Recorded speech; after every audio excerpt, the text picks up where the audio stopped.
Les vraies voix Sud Radio.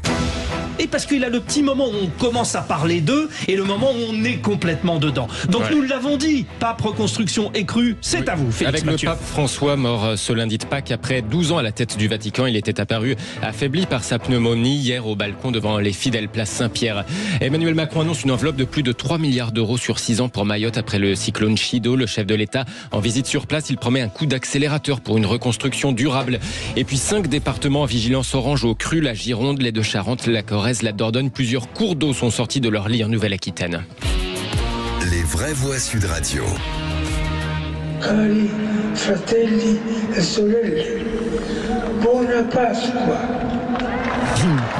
Un message de Pâques aux allures d'adieu. Hier, le pape François saluait les fidèles depuis le balcon depuis la Papamobile, place Saint-Pierre, des fidèles qui, à Rome, puis dans le monde entier, ont été accueillis par la nouvelle ce matin, l'image de Lise rencontrée devant une église. Beaucoup d'émotions quand je l'ai appris à la radio, parce que évidemment on y pensait les jours derniers. Le fait qu'il soit apparu juste hier pour parler, moi j'ai pensé que c'était une sorte peut-être d'adieu sans vraiment le penser vraiment, et je me suis dit tiens, c'est étonnant qu'il réapparaisse. C'est très symbolique évidemment qu'il soit mort aujourd'hui. Il était dans la bonne lignée du message de Jésus, d'aider les plus faibles pour plus de justice sociale. Des propos recueillis pour Sud Radio par Rémi Dos Santos suite à cette annonce officielle. C'était ce matin, annonce du cardinal Kevin Farrell, porte-parole du Vatican. On l'écoute. On écoute Kevin Farrell, le porte-parole du Vatican. C'est avec une profonde tristesse que je dois vous annoncer la mort de notre Saint-Père François. À 7h35 ce matin, l'évêque de Rome, François, est retourné à la maison du Père. Toute sa vie a été consacrée au service du Seigneur et de son Église. Il nous a enseigné à vivre les valeurs de l'Évangile avec fidélité, courage et amour universel, en particulier envers les plus pauvres et les plus marginalisés. Le pape argentin, 88 ans, dont 12 à la tête du Vatican. Il se remettait difficilement de sa dernière pneumonie. Les hommages affluent du monde entier depuis Mayotte, où il est venu parler reconstruction. On va y revenir dans un instant. Emmanuel Macron a évoqué cette disparition du souverain pontife. Je veux adresser avant toute chose mes condoléances les plus sincères à l'ensemble des catholiques du monde entier.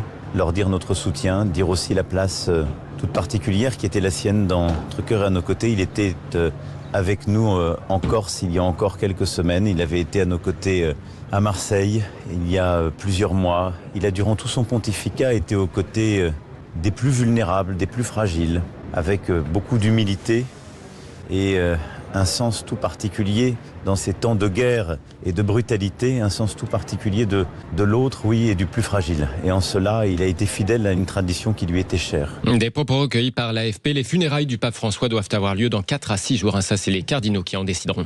Le deuxième mot dans l'actualité, parce qu'il y a une autre actualité aussi, Félix Mathieu, c'est reconstruction avec cette nouvelle visite d'Emmanuel Macron à Mayotte. Oui, le chef de l'État promet une enveloppe de plus de 3 milliards d'euros sur 6 ans pour reconstruire Mayotte après le cyclone Chido. Sa dernière visite au milieu des décombres avait été très tendue. Aujourd'hui, donc, le chef de l'État promet une reconstruction durable de ce département français de l'océan Indien.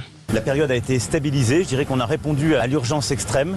Maintenant, je suis là pour faire le constat de ce qui est bien fait, ce qui n'est pas assez bien fait, pour donner un coup d'accélérateur. On est maintenant au début d'une reconstruction durable de Mayotte. Il y a beaucoup de choses qu'on peut faire mieux. Il faut aussi mettre beaucoup plus de moyens en défensif, mais il faut être aussi conscient du fait que Mayotte a une situation inédite dans ce canal du Mozambique, ce qui est une chance pour elle, pour son avenir, ce qui est aussi un défi parce qu'elle est aujourd'hui de plus en plus contestée. On voit qu'on est attaqué, qu'il y a de plus en plus d'ingérence. On connaît aussi le défi migratoire qui n'a pas attendu Chido, et c'est une mobilisation au-delà de la phase d'urgence pour régler les problèmes de fond.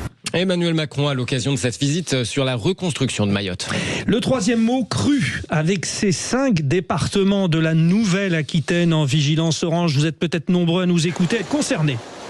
La Gironde, la Charente-Maritime, la Dordogne, les Deux-Sèvres, plusieurs cours d'eau sont sortis de leur lit en Nouvelle-Aquitaine, dans le sud-ouest, comme par exemple la Vézère à Montignac-Lascaux, où habite Lucette. C'est regrettable pour tous les restaurants qui avaient aménagé, là, qui étaient prêts à réouvrir et puis que tout est détruit.